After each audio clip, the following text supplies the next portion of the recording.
साथियों, आज पुनः हम उत्पत्ति ह्रास नियम का आधुनिक दृष्टिकोण क्या है इस पर चर्चा करने वाले हैं। आधुनिक अर्थशास्त्रियों ने अल्पकालीन उत्पादन फलन को परिवर्तनशील अनुपात का नियम कहा है। इस पर चर्चा करेंगे। तो सबसे पहले हम ये जानेंगे कि परिवर्तनशील अनुपात के नियम का प्रतिपादन किस अर्थशास्त्री ने किया। तो जब ऐसा प्रश्न आपसे परीक्षा में पूछा जाए कि परिवर्तनशील अनुपात का नियम प्रतिपादित करने वाले आधुनिक अर्थशास्त्रियों में से किसने किया, तो हमारा उत्तर होगा रॉबिन्सन ने इस दृष्टिकोण का प्रतिपादन किया। ठीक, चलिए अब हम चर्चा करेंगे कि उत्पत्ति ह्रास नियम के संबंध में आधुनिक अर्थशास्त्रीय जैसे रॉबिन्सन हो गई, बेनहम हो गए और स्टिंगलर आदि का क्या विचार है। इन अर्थशास्त्रियों ने मार्शल के उत्पत्ति ह्रास नियम पर जो दृष्टिकोण था उसकी आलोचना की और यह बताया कि मार्शल ने उत्पत्ति ह्रास नियम को कृषि तक सीमित करके इसके क्षेत्र कहाँ तक सीमित किया था, कृषि क्षेत्र तक सीमित करके, अर्थात मार्शल ने अपनी विचारधारा में ये बताया था कि उत्पत्ति ह्रास नियम केवल कृषि क्षेत्र में ही लागू होता है। इसकी आलोचना की और कहा कि उत्पत्ति ह्रास नियम कृषि क्षेत्र में ही नहीं लागू होता बल्कि उत्पादन के सभी क्षेत्रों में यह नियम लागू होता है। ठीक, अब यहाँ आपसे परीक्षा में एक प्रश्न फिर बनता है कि किन अर्थशास्त्रियों का विचार है कि उत्पत्ति ह्रास नियम उत्पादन के सभी क्षेत्रों में लागू होता है। तो हमारा उत्तर क्या होगा, आधुनिक अर्थशास्त्रियों के अनुसार उत्पत्ति ह्रास नियम उत्पादन के सभी क्षेत्रों में लागू होता है। क्लियर, चलिए हम इसकी चर्चा करते हैं। जैसा कि परिवर्तनशील अनुपात का नियम प्रतिपादित करने वाले अर्थशास्त्री रॉबिन्सन, किसका, रॉबिन्सन का मत है, क्या है, मत है कि उत्पत्ति ह्रास नियम, कौन सा नियम, उत्पत्ति ह्रास नियम, लॉ ऑफ डिमिनिशिंग रिटर्न्स हमें यह बतलाता है कि जब उत्पादन के साधनों में, किसके, उत्पादन के साधनों में अर्थात इनपुट्स में एक साधन को, क्या, एक साधन को कम से कम स्थिर रख करके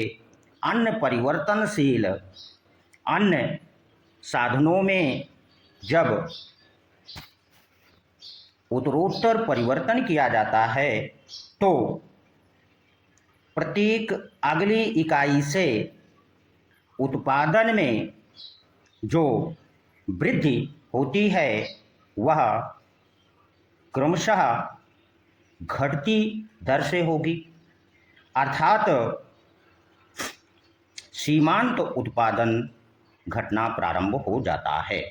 ठीक, यानी कि रॉबिन्सन ने यह बताया कि उत्पत्ति ह्रास नियम अर्थात परिवर्तनशील अनुपात का नियम तभी लागू हो सकता है जब उत्पादन के कम से कम एक साधन को स्थिर रखा जाए और अन्य साधनों में उत्तरोत्तर परिवर्तन किया जाता है तो एक बिंदु के बाद सीमांत उत्पादन घटना आरंभ हो जाता है और इसी को सीमांत उत्पादन घटने की क्रिया को ही रॉबिन्सन ने उत्पत्ति ह्रास नियम कहा है। ठीक, चलिए अब हमारे सामने यह प्रश्न उठता है कि उत्पत्ति ह्रास नियम अर्थात सीमांत उत्पादन क्यों घटता है। तो हमको इस प्रश्न का उत्तर जानने के लिए परिवर्तनशील अनुपात नियम की मान्यताएं अथवा शर्तों पर विचार करना पड़ेगा। अब प्रश्न उठता है कि परिवर्तनशील अनुपात का जो ये नियम है वो कितनी मान्यताओं पर आधारित है। तो परिवर्तनशील अनुपात का जो नियम है वह मुख्यतः 3 मान्यताओं पर आधारित है। कितनी मान्यताओं पर? 3 मान्यताओं पर। पहली मान्यता यह है कि उत्पादन तकनीकी में किसी प्रकार का परिवर्तन नहीं होना चाहिए, यानी टेक्नोलॉजी जो उत्पादन की है उसमें परिवर्तन ना हो।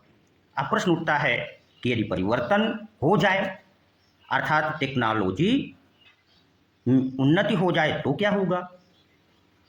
तो यदि टेक्नोलॉजी उन्नत हो जाए तो जो सीमांत उत्पादन और औसत उत्पादन ह्रास नियम में घटना चाहिए, हो सकता है कि वह उसमें वृद्धि होगी, जिसके कारण उत्पत्ति ह्रास नियम लागू नहीं होगा। समझ गए कि पहली मान्यता उन्होंने ये मान ली कि तकनीकी में कोई परिवर्तन नहीं होगा। यदि तकनीकी में परिवर्तन होता है तो सीमांत उत्पादन और औसत उत्पादन बढ़ सकता है, जिसके कारण उत्पत्ति ह्रास नियम अल्पकाल में लागू नहीं होगा। चलिए हम दूसरी मान्यता पर विचार कर लेते हैं। दूसरी मान्यता आधुनिक अर्थशास्त्रियों की यह है कि आगतों में से अर्थात इनपुट में एक साधन अवश्य स्थिर हो। अब आपके सामने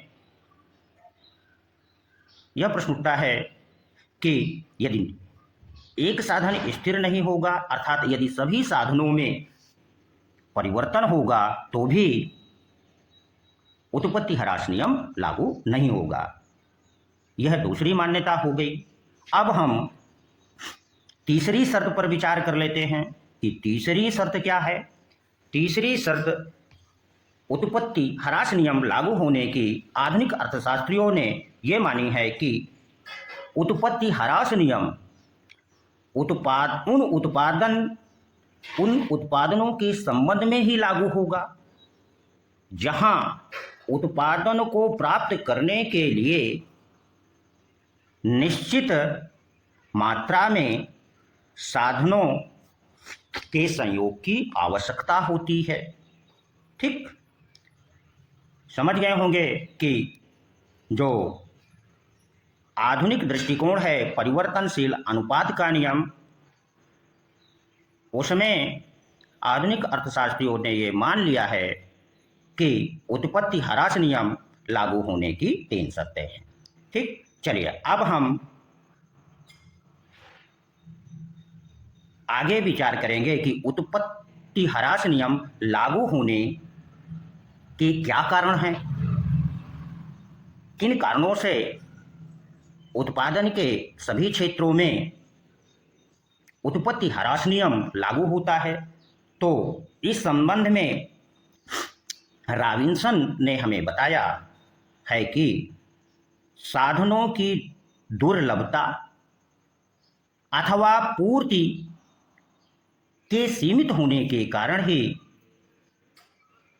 उत्पत्ति ह्रास नियम लागू होता है। और दूसरा कारण उन्होंने यह बताया कि जो उत्पादन के साधन होते हैं उनमें एक सीमा के बाद एक दूसरे को प्रतिस्थापित नहीं किया जा सकता। ठीक, अब आधुनिक अर्थशास्त्रियों ने जैसे बेनहम स्टेंगलर आदि ने यह माना कि उत्पत्ति ह्रास नियम तभी लागू होता है जब साधनों के बीच इष्टतम अनुपात यानी अनुकूलतम जो अनुपात होता है उसके बीच में परिवर्तन का होना है। ठीक समझ लिए हैं? अगर आपने कॉन्सेप्ट को भली भांति समझ रखा है तो परिवर्तनशील अनुपात के नियम को आप समझ पाएंगे। ठीक, और चाहे टीजीटी पीजीटी हो या असिस्टेंट प्रोफेसर, सभी परीक्षाओं में इस टॉपिक से एक प्रश्न अवश्य बनता है। हम क्या कह रहे हैं कि इस टॉपिक को आपको परीक्षाओं की तैयारी करने के लिए तैयार कर लेना चाहिए। चलिए अब हम परिवर्तनशील अनुपात के नियम की व्याख्या करेंगे।